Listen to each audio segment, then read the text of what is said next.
Sean Penn, the modern-day John Wilkes Booth. Is Sean Penn an officer of the New World Order?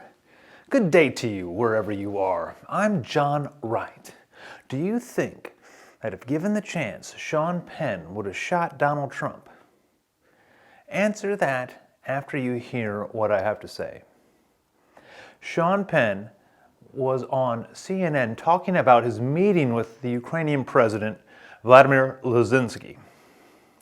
Penn taking a new role at CNN as a concerned global citizen pushing the United States into World War III for Ukraine, a country that the U.S. government overthrew in 2014. The U.S. government then installed an actor/comedian Zelensky as the president of Ukraine. Zelensky promotes LGBTQ and jokes openly about pedophilia. LGBTQ is a form of soft-handed fascism depopulation that slowly destroys the human mind. Zelensky jails his political adversaries while having a low approval rating amongst most Ukrainians. So, Ukraine is not a democracy, unlike what NATO-sponsored media states. NATO using the excuse of defending its terrorist puppet while further creating war. Which brings me to Sean Penn's new acting role. Penn was on CNN, or the Communist News Network, drumming up support for the Ukraine conflict by fabricating a fairy tale about a kingdom long ago in a faraway land being held hostage by overlords against the goodwill of its people. In this fairy tale, Sean Penn would like the United States to play the role of Prince Charming. Sean, using his acting abilities to fabricate an emotional response from the American audience in hope of generating energy to go to war with Russia. Of course, Sean avoided all speech that correlates the United States would be defending a dictator who believes in pedophilia. Who except Hollywood and the British royal family would fight for pedophilia? Well, Sean Penn would, of course.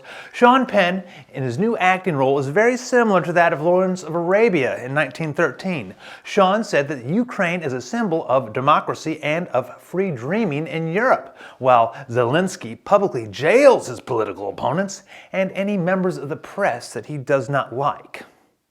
I think Sean has been smoking too much of that California Humboldt County marijuana.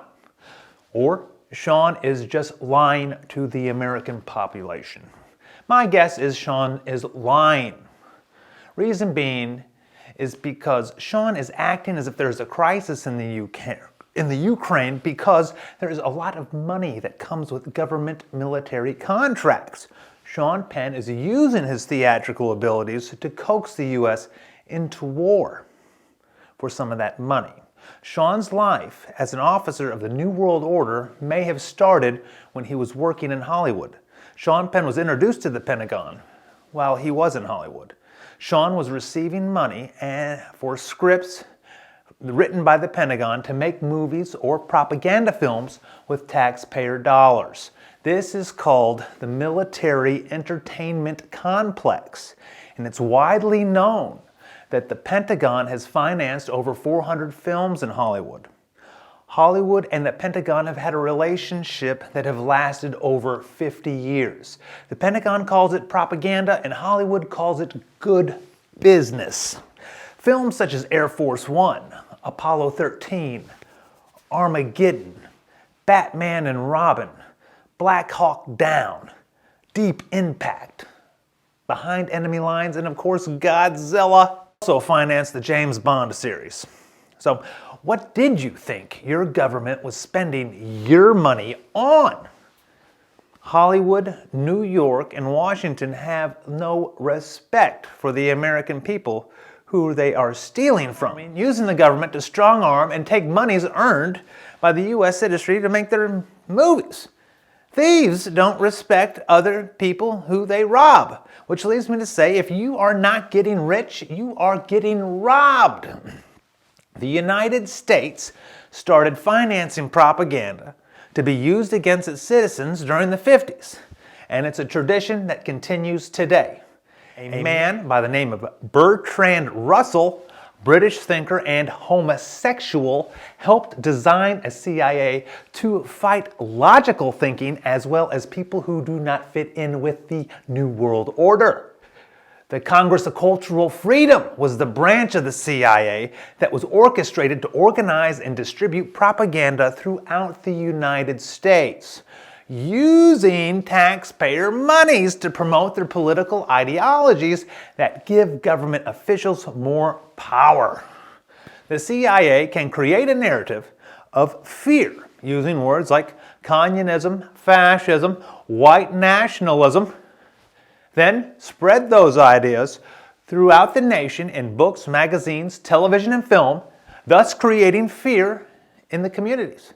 These actions give the government clout to create mechanisms against its enemies of thought, creating leverage and the moral authority with their propaganda to take physical actions against the people who oppose the New World Order. Thus, birth of a nation, or the birth of Hollywood and its special relationship with the Pentagon.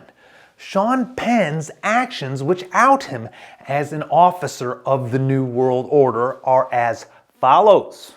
Sean Penn is organizing resources and energy to conquer any country that disagrees with NATO. Okay? Sean Penn was at the execution of Muammar Al-Qadhdhafi. Muammar Al-Qadhdhafi was creating a gold-backed currency to unify Africa and to compete in the marketplace with the pound sterling. Also, Sean Penn's security driver shot and killed the president of Haiti. Yes, the Haitian president also disagreed with COVID vaccines. Had to go.